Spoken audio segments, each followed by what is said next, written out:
What you manifest in your mind, you can bring to reality.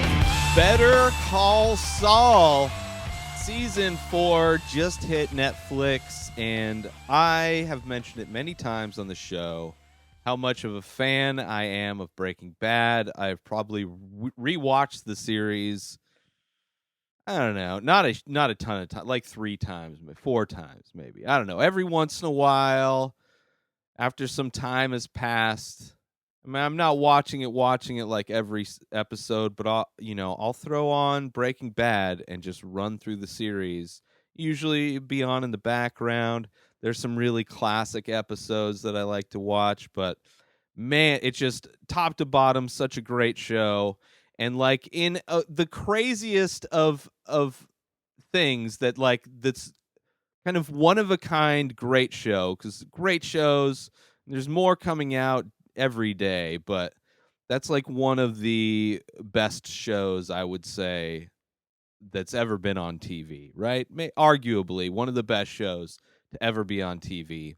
And then it has this spin-off that's like tonally a little bit different. You're following Saul Goodman from the lawyer from Breaking Bad, and this spin-off show, Better Call Saul, has the same like look, has the same feel. I mean, you're still in Albuquerque, New Mexico, so scenery-wise it's the same, but it's a prequel. It's like a spin-off prequel, and tonally it's a little bit different because Saul Goodman's more of, he's like a jokester kind of a character.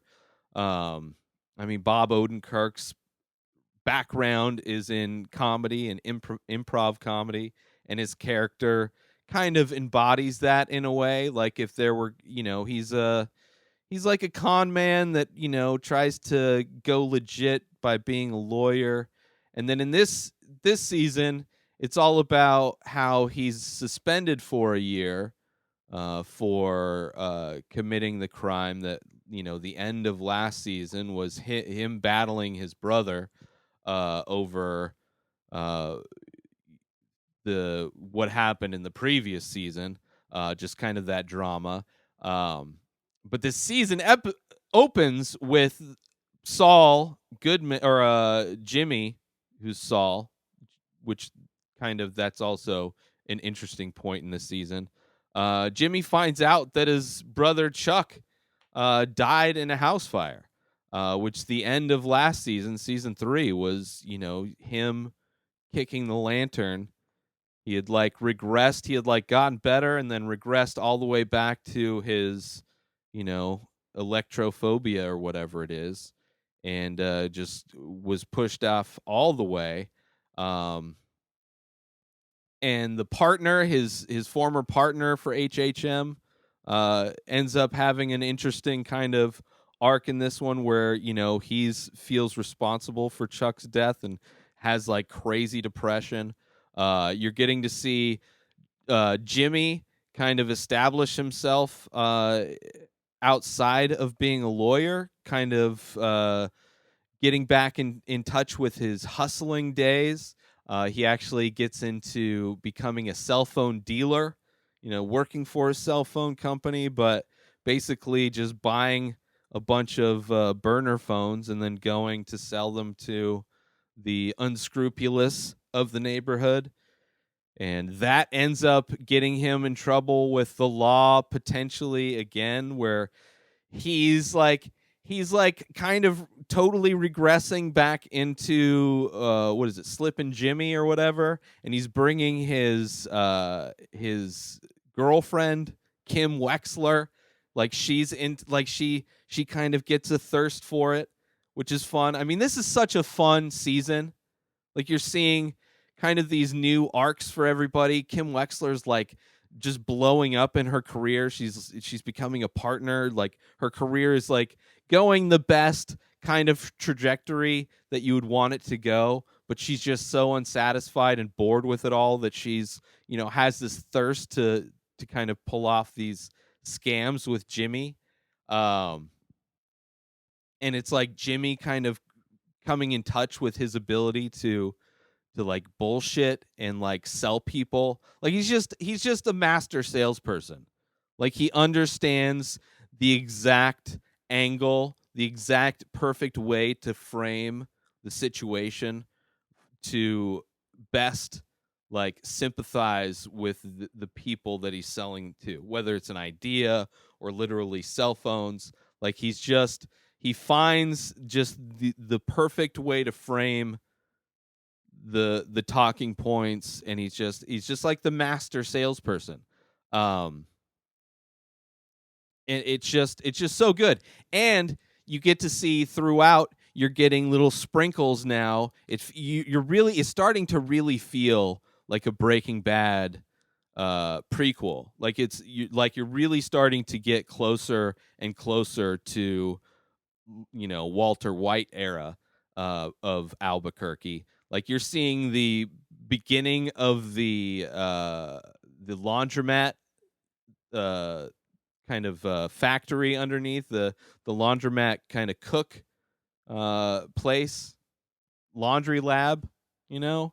That's beginning, and that's that whole storyline with like how they built that big lab under the laundromat is like how they brought in like engineers and they housed, like the writing in this is so amazing. Like it's so like the attention to detail on how you would handle the logistics of building a lab underneath, like it's so good. It's so good.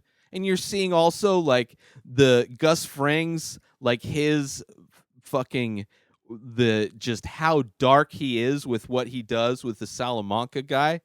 Like Salamanca has like a stroke, and Gus Fring is like hires the best doctors to rehab him, to try him, bring him back. And once he gets to the point where he knows that he's there, like he's still in there, he's not like a vegetable or whatever, but the only amount of rehab that he's able to get to is like communicating by saying yes, by clicking that little bell. And the doctor that he hired is like, we can potentially, he can talk again, he can walk again, he might actually be able to live. Like if we keep continuing with this therapy and this rehab, like we can bring Salamanca back. And he's like, fuck no, I hired you to bring him back just enough so that I can keep him. Like he's going to live a life of torture knowing that I put him exactly. Like it's amazing, especially knowing how that relationship ends in the Breaking Bad universe. Is just like you can tell why he was so excited to be able to get revenge on Gus Fring. And then you're also seeing Mike, what's his Mike Ehrmantraut. You get to see kind of his kind of starting to work with that kind of organization. He becomes like this consultant who starts poking around all the the legitimate factory that you find out in Breaking Bad, that this meth kind of the distribution channels that is like through this giant food conglomeration. And Ehrmantraut gets hired to be just a consultant or whatever, and he ends up working for Frang, and you see that relationship, and he's like in charge of the whole lab construction underneath. It's just super interesting. The only parts I don't really like is when Ehrmantraut is with I think it's his daughter and granddaughter. Like him being sweet just does not fit with the character at all. Like he's such just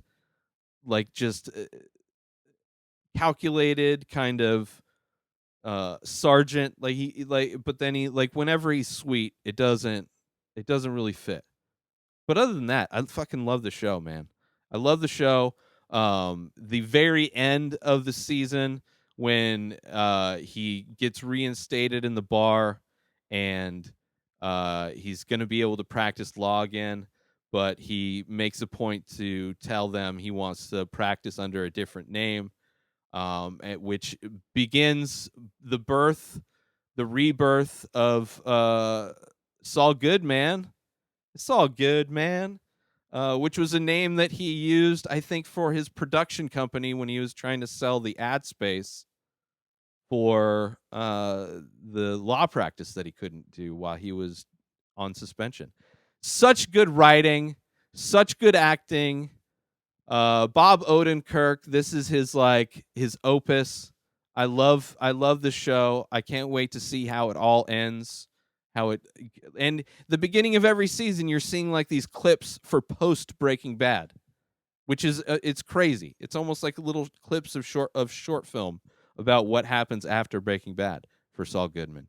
But yeah, that's it for this episode. New episodes come out every single day. Subscribe on IGTV, YouTube, and everywhere else podcasts are found. Go buy my artwork over at inspireddisorder.com and save 25% when you use coupon code RTS. Follow me on social media at Ray Taylor. Have a wonderful day, everybody. Peace out!